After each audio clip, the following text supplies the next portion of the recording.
Hello guys, welcome है आप सभी का।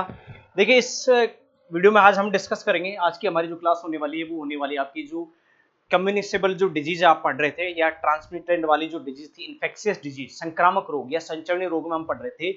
वायरस की वजह से होने वाली बीमारी हमने पढ़ ली थी और बैक्टीरिया की वजह से होने वाली बीमारी हमने पढ़ ली थी। इस क्लास में हम डिस्कस करेंगे प्रोटोजोआ, पैरासाइट्स या आपकी फंगल इन्फेक्शन से होने वाली बीमारियां। तो प्रोटोजोआ और जो आपके कवक या फफूंद से होने वाली बीमारियां उस पर हम डिस्कस करेंगे। सबसे पहले हमारी जो प्रोटोजोआ या जो आपकी पैरासाइट से होने वाली बीमारी है उसमें हम डिस्कस करते हैं, जिनमें आपकी होती है सर काला अजार बीमारी होती है ना, और आपका अमीबियोपेचिस होता है, अमीबियसिस जिसको आप बोलते हो, या अमीबियसिस डायसेंट्री डिजीज आप बोलते हो। मलेरिया होता है ना, पायरिया होता है, और आपका जो होता है वो निद्रा रोग होता है, अफ्रीकन निद्रा रोग है ना, स्लीपिंग सिकनेस डिजीज होती है। उसमें सबसे पहले हमारा आता है सर मलेरिया। मलेरिया जो डिजीज होती है तो ये होता किस वजह से?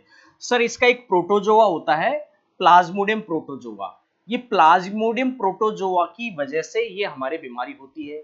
और ये प्लाज्मोडियम प्रोटोजोआ आपको कहां से मिलता है, कैसे आपको ये प्राप्त होता है सर?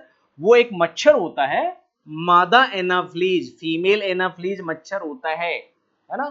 उसके बाइट करने से, उसके काटने से ये जो प्लाज्मोडियम प्रोटोजोआ होता है वो हमारे शरीर में खून में चला जाता है और उससे हमें मलेरिया हो जाता है। क्लियर है? तो क्वेश्चन आएगा एग्जाम में कि सर मलेरिया का होने का कारण क्या है सर? प्लाज्मोडियम प्रोटोजोआ है ना। लेकिन क्वेश्चन करेगा सर मलेरिया किस मच्छर के काटने से होता है? तो सर मलेरिया आपका मादा एनाफ्लीज मच्छर के काटने से, जो फीमेल एनाफ्लीज जो मॉस्किटो है उसके बाइट करने से ये बीमारी होती है। ठीक है। सिम्टम्स की अगर हम बात करें कि सर आप इससे पहचानोगे कैसे सर? बिल्कुल सर, आपको सर सर्दी के साथ में बुखार आएगा। सर्दी के साथ में अगर आपको बुखार आ रहा है ना, तेज कोल्ड के साथ में आपको फीवर हो रहा है, तो ये मलेरिया के क्या है? सिम्टम्स हैं। ठीक है। डेंगू में क्या होता है सर? शरीर में दर्द होता है। डेंगू में बुखार तो आता है लेकिन आपके जॉइंट्स पेन होते हैं, इसलिए डेंगू को हड्डी तोड़ बुखार भी बोलते हैं। इस रोग में जो प्रभावित अंग होता है, अफेक्टेड ऑर्गन होता है मलेरिया में, वो क्या होता है सर? आपका लीवर होता है और स्प्लीन होता है। मेनली लीवर होता है इस बीमारी में। अफेक्टेड ऑर्गन लीवर या प्लीहा या स्प्लीन होता है। ठीक है, बिल्कुल यही होता है अटैक मलेरिया वाली बीमारी में। लीवर को आपको जो पीलिया भी होता है ना, आपका पीलिया जॉन्डिस वाली बीमारी, उसमें भी आपका अफेक्टेड ऑर्गन लीवर होता है और इसमें भी लीवर होता है। ठीक। अब ये जो आपका जो प्लाज्मोडियम प्रोटोजोआ है, जो कि आपको ये फीमेल एनाफ्लीज मॉस्किटो से, माता एनाफ्लीज मच्छर से मिल रहा है, तो मलेरिया का जो आपका जो प्रोटोजोआ होता है ना, परजीवी पैरासाइट्स होता है, इसका जो प्राइमरी होस्ट होता है, प्राथमिक जो परपोषी, मतलब सबसे पहले ये किसके शरीर में पनपता है, पैदा होता है? तो वो आपका जो फीमेल एनाफ्लीज मॉस्किटो होता है ना, मादा एनाफ्लीज मच्छर, इसमें होता है। जैसे वही हो गया सर, जैसे कृष्ण जी को किसने पैदा किया था भाई? देवकी ने और वसुदेव ने किया।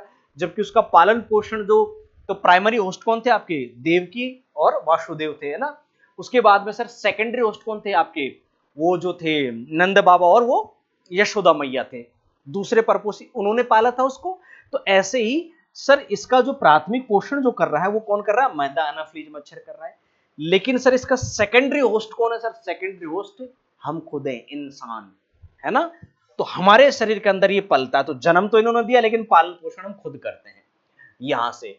अब देखो इसका अगर आप साइकिल देखो, मलेरिया के मच्छर का पूरा एक साइकिल अगर आप देखो मॉस्किटो का, तो साइकिल अगर आप देखो यहां से, जैसे सर इस मलेरिया के मच्छर ने आपको काटा, चला, तो इसकी लार के अंदर, सलाइवा के अंदर जो गया वो पैरासाइट्स है, प्रोटोजोआ है, प्लाज्मोडियम प्रोटोजोआ, वो इसने यहां से निकाले, इंजेक्ट कर दिए, आपके शरीर में चला गया, है ना, यहां से, जिसको आप स्पोरोजोइट्स बोलते हो। वो आपके ये जो स्पोरोजोइट्स होते हैं वो आपके लीवर में जो होते हैं वो एंटर कर जाते हैं, और आपकी जो हेप्टोसाइट्स होती हैं, मेनली आरबीसी वगैरह जो होती है ना, जो लीवर का स्टडी आप हेप्टोलॉजी में करते हो, जो हेप्टोसाइट्स होती है, जो लीवर को बनाने वाली जो सेल्स होती हैं उनको हेप्टोसाइट्स बोलते हैं। उनको क्या करेंगे? ये इन्फेक्ट कर देंगे। ठीक है। उसके बाद में ये इनको इन्फेक्ट कर दिया सेकंड में। थर्ड स्टेज में क्या होगा? जो लीवर सेल्स जो होंगी, है ना, वो जो होंगी आपकी, वो क्या हो जाएंगी सर? ये रप्चर हो जाएंगी। ये देखो यहां से ऐसे लीवर सेल्स से टूट फूटने लग जाएंगी, खराब होने लग जाएंगी, है ना, और ये आपकी मेरोजॉइट्स रिलीज कर देंगी, ये ऐसे। फिर फोर्थ कंडीशन में क्या होगा सर? आपका जो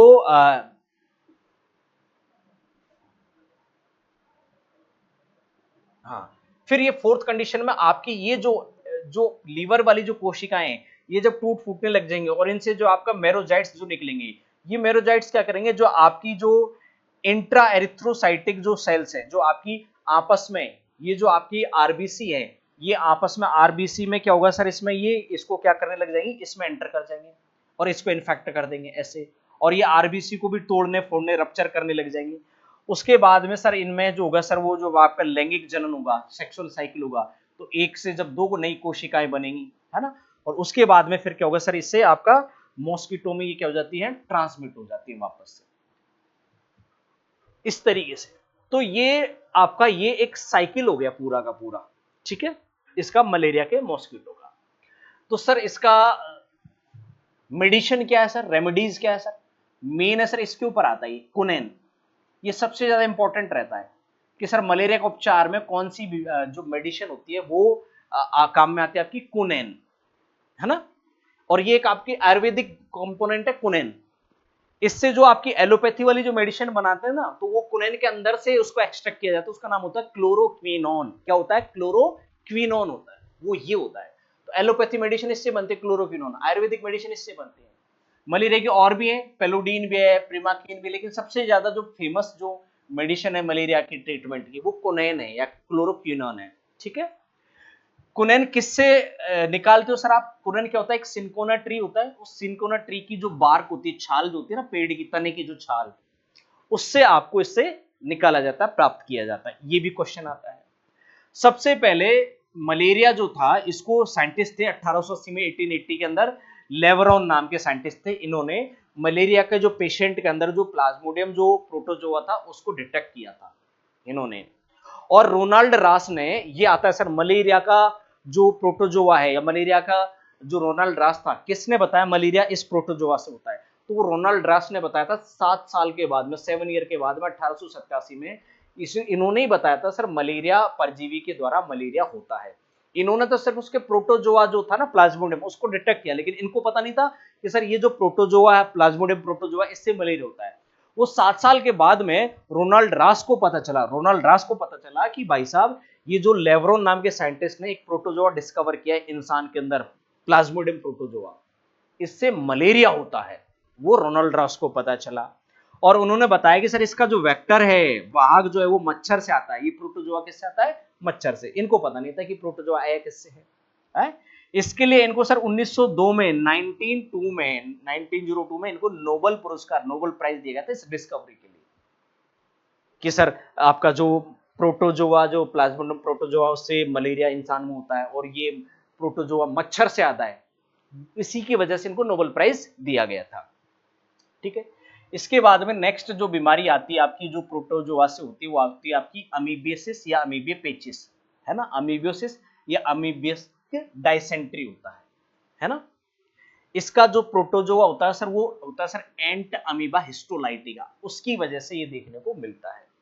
सिम्टम्स क्या होते हैं सर इसके, सिम्टम्स होते हैं सर डायरिया, दस्त लग जाएंगे, और सर आपकी पॉटी के साथ में ब्लीडिंग होगी, मल के साथ खून आना। हालांकि सर पॉटी के साथ खून आना ये आपके उसके भी सिम्टम्स होते हैं बवासीर के ना, लेकिन बवासीर में डायरिया नहीं होता है, ठीक है। और एनस वाले हिस्से में फोड़े फुंसी हो जाते हैं, वहां दर्द होता है, इसमें आपकी ब्लीडिंग आएगी। और सर बहुत ज्यादा तेज मरोड़ों के साथ में पेट दर्द होता है।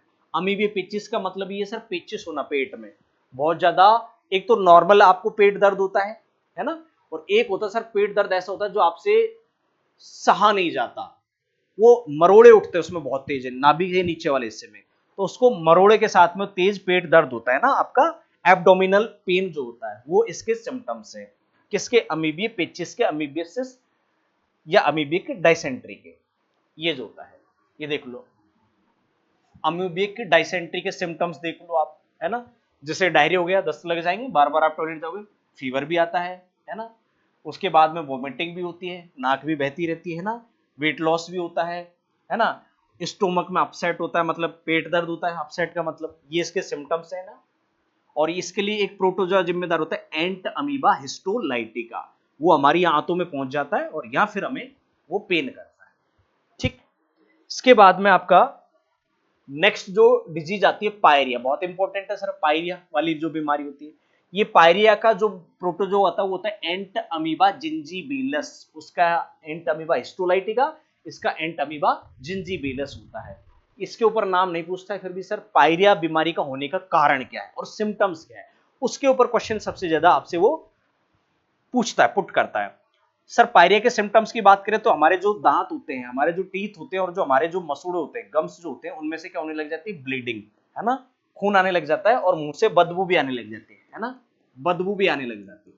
ये इसका होने का कारण क्या है सर, इस बीमारी को होने का कारण, ये तो जिम्मेदार है ये प्रोटोजोआ, और इसमें अफेक्टेड ऑर्गन माउथ होता है। एक क्या होता है सर, विटामिन सी की डेफिशिएंसी, है ना, जब अगर विटामिन सी की डेफिशिएंसी हो जाए तब भी आपका क्या हो, एक बीमारी होती है सर स्कर्वी, है ना, स्कर्वी डिजीज। और ये स्कर्वी क्या होता है, सिर्फ मसूड़ों से खून आना। तो ये स्कर्वी डिजीज सर जब अगर आपके लंबे समय तक रहती है तो ये स्कर्वी डिजीज आपके पायरिया में कन्वर्ट हो जाती है।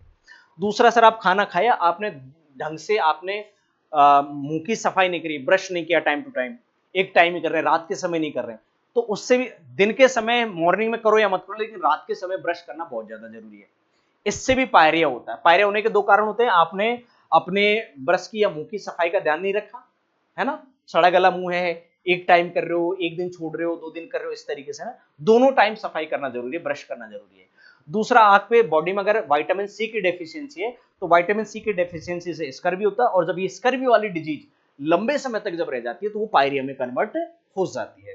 तो इससे बचने के लिए आपको विटामिन सी लेना पड़ता है। आपकी बॉडी के अंदर जितने भी विटामिन होते हैं उनमें से 2 विटामिन ऐसे होते हैं, बी और सी, ये आपको रोजाना लेने पड़ते हैं, आपकी बॉडी में रुकते ही नहीं है, क्योंकि सर ये आपके वाटर सोल्यूबल है, पानी में घुल जाएंगे, पानी में घुल जाएंगे तो आपके यूरिन के साथ में बॉडी से बाहर आ जाते हैं डेली। बाकी सारे विटामिन आपकी बॉडी के अंदर रुकते हैं, बनते भी हैं, फॉर्मेशन होता है, ठीक है। इसके बाद में एक और प्रोटोजोआ वाली बीमारी आपकी लीशमैनियासिस, काला आजार, काला आजार बीमारी बोलते हैं इसको। और इसका जो होता है प्रोटोजोआ वो लीशमैनिया डोनोवेली, दो नाम है इसके, काला आजार और लीशमैनियासिस। इस बीमारी के दो नाम है, काला आजार और लीशमैनियासिस। इसका जो प्रोटोजोआ होता है वो लीशमैनिया डोनोवेनी होता है। ये किसकी वजह से होता है सर, आपका जो सैंड फ्लाई होता है ना, बालू मक्खी, मिट्टी के कलर के जैसी होती है ना, बिल्कुल मटमैले रंग की जो मक्खी होती है, उसके काटने से आपको ये होता है काला आजार। सिम्टम्स क्या होते हैं भाई, काला आजार, आजार का मतलब होता है फीवर, ज्वर, ज्वर, इसको ज्वर भी बोलते हैं, फीवर, ज्वर होना, है ना, काला ज्वर होना। सिम्टम्स हो गए सर मलेरिया के जैसे सिम्टम्स होते हैं बिल्कुल, है ना, और मलेरिया के सिम्टम्स क्या होते हैं सर, सर्दी के साथ में बुखार आता है, कोल्ड के साथ में फीवर होता है। और क्या होता है सर उसमें, आपको पता है मलेरिया में भी आपका लीवर जो था सर वो अफेक्टेड होता है, तो यहां पर भी लीवर ही अफेक्टेड होगा। लीवर सर सूज करके बड़ा हो जाता है, तो हमारे लीवर में स्वेलिंग आ जाती है और लीवर की साइज बढ़ जाती है इस वाली बीमारी में। इसमें से मोस्ट इंपॉर्टेंट जो होता है वो इसी लाइन के ऊपर क्वेश्चन आता है कि सर जो लीशमैनियासिस या काला ज्वर जो बीमारी होती है वो किस मक्खी के काटने से होती है सर, सैंड फ्लाई मक्खी के बाइट करने से, बालू मक्खी के काटने से होता है। एक बीमारी के बारे में और आता है वो सीखता मक्खी या सीसी मक्खी के काटने से कौन सी बीमारी होती है, वो अगली आपकी नेक्स्ट। उसको सर हम ट्रेपनोसोमियासिस बोलते हैं, अफ्रीकन निद्रा रोग बोल लीजिए, है ना, या हाथी पांव रोग, हिंदी में और भी कई नाम है इसके, हाथी पांव रोग भी बोलते हैं इसको, हाथी पांव, है ना, स्लीपाद, स्लीपाद रोग, है ना, फिल पांव रोग, है ना, एथलीट फुट रोग, athlete foot, athlete, athlete foot रोग, ये आपका सॉरी वो अलग आएगा, है ना, ये अलग है, वो आपका अलग आएगा, फाइलेरियसिस आएगा, ठीक है। तो सर ये जो होता है अफ्रीकन निद्रा रोग, जिसको हम स्लीपिंग सिकनेस वाली डिजीज बोलते हैं, ये आपका एक ट्रेपनोसोमा गैम्बियंस नाम का प्रोटोजोआ होता है, उसके काटने से होती है। और ये प्रोटोजोआ आपको जो सीसी मक्खी होती है ना, है ना, सीसी मक्खी, जिसको हिंदी में हम क्या बोलते हैं, सीखता मक्खी, क्या बोल लीजिए, सीखता मक्खी, उस सीखता मक्खी के काटने से होता है, जिसको हम टेस्टिस फ्लाई बोलते हैं, उसके काटने से होता है। इसमें क्या हो जाता है सर, आदमी बिल्कुल, है ना, निष्क्रिय हो जाता है, इनएक्टिव हो जाता है और बिल्कुल बेहोश के जैसा रहता है, अचेत, अनकॉन्शियस रहता है। तो आपने एक वो रामायण में एक इंसिडेंट सुना है ना आपने, कुंभकर्ण का, कि सर कुंभकर्ण 6 महीने सोता रहता है, 6 महीने जगता है, 6 महीने तक ऐसा सोता है कि सर उसके ढोल नगाड़े कुछ भी बजाओ वो जगता ही नहीं है। तो एक तरीके से ऐसी बीमारी हो जाती है, आप 24 घंटे में से सर 18 घंटे सो रहे हैं, 18 घंटे सो लिए, 20 घंटे सो लिए, उसके बावजूद भी आपको नींद आती रहती है, इतनी ज्यादा गहरी नींद आती है, मतलब और जब नींद आप ऐसे लेते हो बिल्कुल ऐसे जैसे कि आप बेहोश हो गए, ऐसी नींद ले रहे हो, आप पे असर ही नहीं पड़ रहा है, लोग जगा रहे हैं, चिल्ला रहे हैं, कुछ भी है ना। तो ऐसी जो होती है ना वो कुंभकर्ण नींद वाली जो बीमारी हो जाती है वो इसी की वजह से आती है। तो यहाँ पे वो क्वेश्चन आता है, इसी लाइन से क्वेश्चन आता है आपका, सर वो अफ्रीकन निद्रा रोग वाली जो बीमारी होती है स्लीपिंग सिकनेस, वो कौन सी मक्खी के काटने से होती है? सीसी मक्खी या सिकता मक्खी के काटने से होती है। क्लियर है? नेक्स्ट जो आपकी जो डिजीज होती है आपकी फंगल डिजीज, है ना। फंगल डिजीज जो होता है आपका कवक या फंगस की वजह से, फंगल या एल्गी से होने वाली बीमारियां, उसमें आपका होता है सर गंजापन होता है, बाल्डनेस होता है ना, और दमा होता है, अस्थमा होता है, दाद होता है, रिंगवर्म होता है। ये फ्रूट्स में एथलीट फूट रोग ये होता है, वो एथलीट फूट हाथी पांव रोग है ना, और खाज खुजली वाली बीमारी होती है। तो मोस्टली इनके ऊपर जो होता है वो इनके जो फंगस जो होते हैं, जो कवक होते हैं, किस वजह से बीमारी होती है उसी के ऊपर क्वेश्चन आता है। जैसे गंजापन, बाल्डनेस जो होता है उसके लिए एक आपका फंगस जिम्मेदार होता है टीनिया कैपिटस, इसकी वजह से आपके गंजापन हो जाता है, सिर से बाल उड़ जाते हैं। हालांकि सिर से बाल जो होते हैं ना वो जो झड़ते हैं वो विटामिन जो B7 होता है उसकी डेफिशिएंसी से झड़ते हैं, इससे गंजापन भी हो जाता है। और विटामिन B5 की वजह से बाल कैसे हो जाते हैं? सफेद हो जाते हैं। बाल कैसे हो जाते हैं दोस्तों? सफेद हो जाते हैं, ये ध्यान रखिएगा। इसके बाद में एस्थमा वाली जो कि एक एलर्जी जैसी है ना, ये वाली बीमारी होती है, वो आपको एस्परजिलस फ्यूमिगेटिस जो आपका फंगस होता है उसकी वजह से होता है। और एस्थमा में आप देखते हो कि सर जो बच्चे होते हैं छोटे जिनमें एस्थमा अटैक आता है, या बड़े बुजुर्ग होते हैं उनको सांस लेने में तकलीफ होती है, एक तरीके की एलर्जी होती है। वो जब जस्ट धूल ज्यादा उड़ती है या जब ज्यादा तेज सर्दी पड़ती है तो उनकी सांस चढ़ जाती है, उनसे रेस्पिरेशन नहीं होता प्रॉपर। तो फिर वो क्या लेते हैं? वो इनहेलर पंप का इस्तेमाल करते हैं। वो इनहेलर पंप रहते हैं उनमें वो कैप्सूल डालते हैं, गैस वाले कैप्सूल, और जब वो इनहेल करते हैं उसको गैस को, तब जाकर उनको रिलीफ मिलता है। एस्थमा का पंप होता है उसे। इसके बाद में सर आपका दाद और खुजली, रिंगवर्म, और जो आपकी स्केबीज वाली जो डिजीज होती है मतलब खाज खुजली होना, वो आपके ट्राइकोफाइटान वेरुकोसम नाम का ये होता है फंगस, उसकी वजह से, फंगल इन्फेक्शन होने की वजह से ये आपको रिंगवर्म, दाद, खाज खुजली वाली बीमारी होती है। अब इसमें एक और रह गया सर आपका हाथी पांव रोग, athlete foot disease. Athlete foot का मतलब जो दौड़ने वाला इंसान होता है ना उसके जैसा पैर हो जाता है, सूज करके मोटा, है ना। या इसे हाथी पांव रोग बोलते हैं, या इसे फिलपांव बोलते हैं, स्लीपाद बोलते हैं, एलिफेंटेसिस बीमारी बोलते हैं, या इसको फाइलेरियाई बीमारी बोलते हैं, या इसे फाइलेरियासिस बीमारी बोलते हैं इसको, है ना। तो एक आपका फाइलेरिया कृमि होता है उसकी वजह से होता है, और वो होता है आपका वूचेरिया ब्रेनकोफटाई नाम का फाइलेरिया होता है, इसकी वजह से होता है। क्या होते हैं सर इसमें? ये मादा मच्छर होता है क्यूलेक्स मच्छर, उसके काटने से ही होता है, उसमें मिलता ही है। ठीक है। इसमें क्या होता है सर, उसके जो हाथ पैर होते हैं कभी कभी अंडकोश वो सूज जाते हैं, उनके स्तनों में सूजन आ जाती है, और इस रोग से ग्रसित रोगी जो होता है उसकी ग्रंथियां फूल जाती हैं, और एक जो हमारा जो पैर होता है वो फूल करके कैसा हो जाता है? काफी मोटा हो जाता है, फूल करके सूज करके एक पैर हमारा काफी मोटा हो जाता है, हाथी के जैसा पैर हो जाता है, इसलिए इसको हाथी पांव रोग, एथलीट फुट रोग के नाम से जानते हैं। ठीक है। तो ये थे दोस्तों आपके प्रोटोजोआ और आपके फंगल इन्फेक्शन की वजह से होने वाली बीमारियां। तो अब हमारी यहाँ पर वायरस की वजह से, बैक्टीरिया की वजह से, प्रोटोजोआ और फंगल इन्फेक्शन की वजह से जो आपकी जो इन्फेक्शियस जो डिजीज थी जो हम पढ़ रहे थे संक्रामक रोग, वो होते हैं कंप्लीट। इसके बाद में हम पढ़ेंगे नॉन इन्फेक्शियस डिजीज, असंक्रामक रोग, जिसमें हम पढ़ेंगे सर एलर्जी, कैंसर, एलर्जी और कैंसर, और आपके जो पॉल्यूशन से होने वाली बीमारियां, ये एलर्जी, कैंसर और पॉल्यूशन से होने वाली बीमारियां, ये तीनों आपके नॉन इन्फेक्शियस डिजीज की कैटेगरी में आती हैं। उसके बाद में हम पढ़ेंगे सर जेनेटिक डिजीज के बारे में पढ़ेंगे, है ना, आनुवांशिक रोगों के बारे में पढ़ेंगे, और फिर हम पढ़ेंगे वैक्सीनेशन के बारे में कि सर वैक्सीनेशन कैसे होता है, टीकाकरण कैसे होता है, उसके बारे में हम पढ़ेंगे। तो वो हम पढ़ेंगे नेक्स्ट क्लास में। मिलते हैं आपसे नेक्स्ट क्लास में, तब तक के लिए नमस्कार, जय हिंद।